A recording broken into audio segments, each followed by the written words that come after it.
Hello मित्रांनो, आरोग्य जागृतीमध्ये पुन्हा एकदा आपलं स्वागत आहे।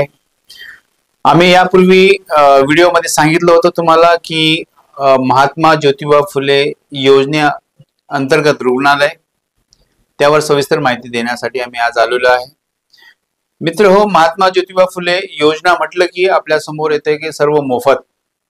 हो, हे नक्की आहे, पण यासाठी औरंगाबाद संभाजीनगर शहरामध्ये कोणकोणते रुग्णालय हे आपल्याला माहिती असणं आवश्यक आहे।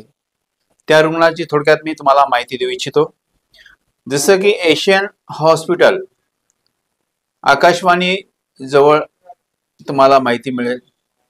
त्यानंतर केअर सिग्मा हॉस्पिटल शाहनुमिया दर्गा जवळ, कृपामयी हॉस्पिटल बाबा पेट्रोल पंप जवळ, MGM सर्वांना माहिती आहे सेवन हिल च्या बाजूला, त्यानंतर मेडिकवर आहे, त्यासोबत धूत सेठ नंदलाल धूत हॉस्पिटल जे चिकलठाणा MIDC जवळ आहे, ओरियन सिटी केअर हे उस्मानपुरा येथे आहे। असे औरंगाबाद शहरामध्ये जवळपास 45 ते 47 हॉस्पिटल संबंधित योजनेसाठी लागू झालेली आहे। या रुग्णालयात आपल्याला सर्वप्रथम उपचार घेण्यासाठी काय करावे, काय करायला पाहिजे यासाठी आम्ही थोडीशी माहिती देणार आहोत। मित्रहो, आपण जेव्हा रुग्णालयात दाखल होतो, तपासणी करतो तज्ञ डॉक्टरांकडून, तेव्हा आपल्याला वाटतं की इथे योजना आहे आणि आपण योजनेत उपचार करू। परंतु मित्रहो, तुम्हाला डॉक्टरशी चर्चा करणं आवश्यक आहे। संबंधित डॉक्टरशी चर्चा करणं याच्यासाठी आवश्यक आहे का तुम्हाला त्यासाठी अप्रूव्हल घ्यावं लागतं। तर अप्रूव्हल घेण्यासाठी तुम्ही डॉक्टरांचं एक त्यांचं संमतीपत्र द्यावं लागतं खाली। तेव्हा तुम्हाला अप्रूव्हल घेण्यासाठी खाली एक आरोग्य मित्र बसलेला असतो, त्याच्याकडे रीतसर त्यांना दाखवायला लागतं। ते अप्रूव्हल घेण्यासाठी तुमचा अर्ज सबमिट करतात, त्यानंतर तुम्हाला योजनेचा लाभ घेता येतो मित्रांनो। परंतु आज काय होतं आहे की आपण बघतो या रुग्णालयात महात्मा ज्योतिबा फुले अंतर्गत योजना लागू आहे आणि उपचार घेता येईल आपल्याला, परंतु ही प्रक्रिया आपल्याला करणं आवश्यक आहे मित्रांनो।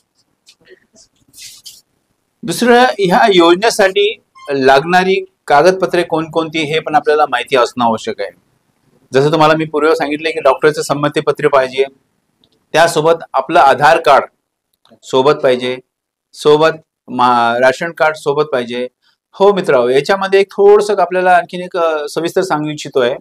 यामध्ये आधार कार्ड वरती जसं माझं नाव शेख अफसर शेख करीम आहे आणि माझ्या राशन कार्ड वरती अफसर करीम शेख आहे, नाव एकच आहे मित्रांनो, पण शेख आधी लावलंय, दुसऱ्या याच्यामध्ये शेख नाही, तर हे कुठेतरी या कम्प्युटर एक्सेप्ट करत नाहीये आणि आपलं प्रकरण रिजेक्ट होऊ शकतं। तर याकरता आपले कागदपत्र सर्वप्रथम व्यवस्थित करून घेणं ही आपली जबाबदारी आहे, न की ते आरोग्य मित्राशी वाद घालणं, डॉक्टरशी वाद घालणं हे योग्य नाही। दुसरं असं आहे की आपण ऑपरेशन झाल्यानंतर संबंधित डॉक्टरांशी व आरोग्य मित्र यांच्याशी, त्याचबरोबर कोऑर्डिनेटर असतो, जिल्हा कोऑर्डिनेटर असतो किंवा महात्मा ज्योतिबा फुले अंतर्गत कोऑर्डिनेटर असतो, यांच्याशी आपण संपर्कात राहायला पाहिजे। जर एखाद्या रुग्णालयामध्ये जर आपल्याला महात्मा ज्योतिबा फुले अंतर्गत शस्त्रक्रिया होत नाही किंवा उपचार मिळत नाहीये, त्याकरता आपण काही रीतसर कारवाई अर्ज करू शकतो आपण। मित्रहो, आपण जसं काही रुग्णालयाबद्दल गैरसमज असतो, तो गैरसमज असतो की असा की काही रुग्णालय आम्हाला पैसे मागतात। हा आपला गैरसमज होणं साहजिकच आहे, पण ते पैसे आपण कशासाठी देतोय हे पण संबंधित डॉक्टरशी किंवा व्यवस्थापकाशी चर्चा करणं आवश्यक आहे। विनाकारण दुसरीकडे चर्चा करून त्यामध्ये आपल्याला आणखीन संशय वाढवणं हे योग्य नाही।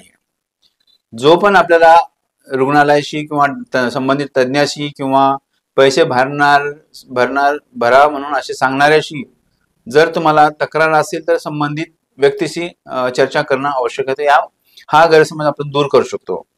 दुसरा एक गैरसमज असा आहे मित्रांनो, काही लोक म्हणतात की आमचं जे तपासण्या करतो, आम्ही चाचण्या करतो, ते पैसे आम्हाला परत मिळेल।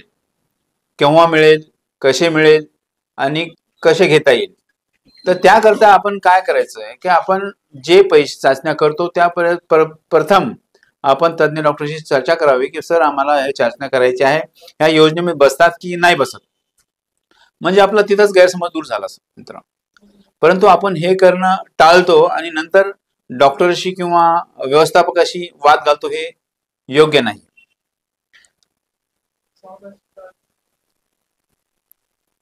आम्ही यापूर्वी तुम्हाला सांगितलं होतं की महात्मा ज्योतिबा फुले योजनेअंतर्गत आपल्याला माहिती मिळेल, माहिती देणार आहोत, आम्ही देत राहणार आहोत.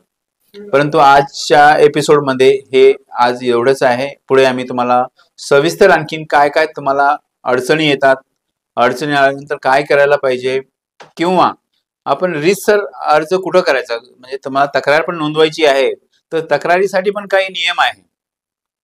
याचे जे तुमचे आरोग्य मित्र असतो, रिजनल कोऑर्डिनेटर असतो, मराठवाडा कोऑर्डिनेटर असतो, जिल्हा, असे वेगवेगळे त्यांचे रूल्स आहेत. त्यांच्यापर्यंत आपण जाऊन रीतसर अर्ज केला, रुग्णालयाशी वाद न घालता रीतसर अर्ज केला तर नक्कीच आपल्याला त्यापासनं न्याय मिळेल आणि रुग्णालयाची पण बदनामी होणार नाही. धन्यवाद.